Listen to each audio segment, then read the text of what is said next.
শুনছেন? আপনার নাম কি?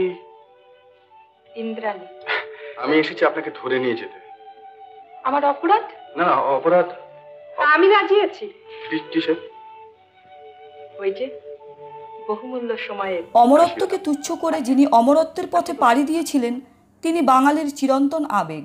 এই পৃথিবী ছেড়ে চিরবিদায় নেওয়ার পরও তার মায়াবী সম্মোহনে আজও মোহিত লক্ষ লক্ষ বাঙালি। চিকিৎসা সূত্রে মহানায়িকাকে দীর্ঘদিন কাছে থেকে দেখার সুযোগ পেয়েছিলেন দীর্ঘদিনের চিকিৎসক তথা মহানায়িকার অত্যন্ত স্নেহভাজন ডক্টর সমরজিৎ নস্কর।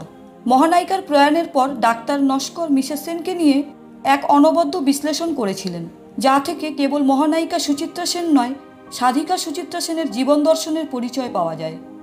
একথা নতুন নয় যে মিসেস সেন অসম্ভব মুডি একজন মানুষ, তবে এটাও ঠিক মনের দিক থেকে উনি ছিলেন ভীষণ সরল, একটুতেই অভিমান করে বসতেন। দেখেছি উনি যখন মনের মতো মানুষ না পেতেন, মনের কথা শোনার বা শোনানোর মতো কাউকে সামনে না পেতেন, তখনই দোলাচল হতো তার মধ্যে।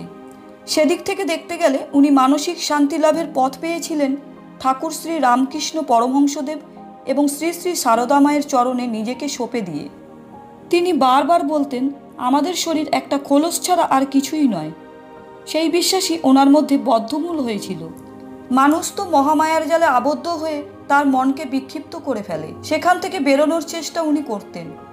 উদাহরণ দিতেন শ্যামা পোকার।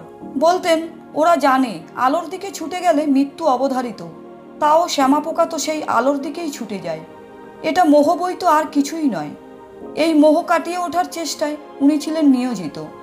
তাই হয়তো জাগতিক জগতের সকল মোহ কাটিয়ে ঈশ্বর দর্শনে নিজেকে সঁপে দিয়েছিলেন তিনি। শেষবার যখন বেলভিউ ক্লিনিকে ভর্তি হয়েছিলেন, তখন হয়তো নিজেই বুঝতে পেরেছিলেন এ যাত্রায় আর বাড়ি ফিরবেন না। ডাক্তারবাবুকে বলতেন, সমরজিৎ, আমাকে এবার ছেড়ে দাও, আমি আর পারছি না। ডাক্তারবাবু সান্ত্বনা দেওয়ার ভঙ্গিতে বলতেন, কি বলছেন? আপনার জন্য সারা পৃথিবীতে আপনার অনুরাগীরা পথ চেয়ে রয়েছেন, আর আপনি চলে যেতে চাইছেন? আপনি থাকলে আমাদের উপকার হবে। আপনার জন্য আপনি থাকবেন না, থাকবেন আমাদের জন্য। এই কথাগুলো শুনে একদম চুপ করে যেতেন। শেষ নিঃশ্বাস ত্যাগের একদিন আগে মহানায়িকা সমরজিৎ বাবুর কাছে শুনতে চেয়েছিলেন খণ্ডন ভব বন্ধন গানটি। ওটা গেয়ে শোনানোর পর তিনি স্নেহের ছোঁয়ায় বলেছিলেন, ভালো থেকো, ঠিক এভাবেই মানুষের সেবা করো।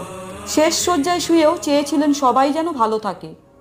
মৃত্যুর আগে উনি ডাক্তার সমরজিৎ নস্কর মহাশয়কে শ্রী শ্রী সারদা মায়ের ছবি ও বাণী সম্বলিত একটি ছোট কার্ড দিয়েছিলেন।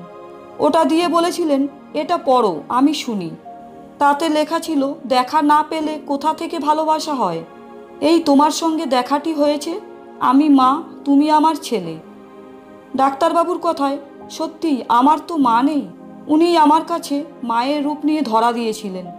যে মায়ের সঙ্গে কাটানো মুহূর্তগুলো আজও ভুলতে পারবেন না সমরজিৎ নস্কর।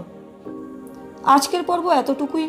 ভিডিওটি ভালো লাগলে লাইক করুন, শেয়ার করুন এবং সাবস্ক্রাইব করে সঙ্গে থাকুন। ভালো থাকবেন, ধন্যবাদ।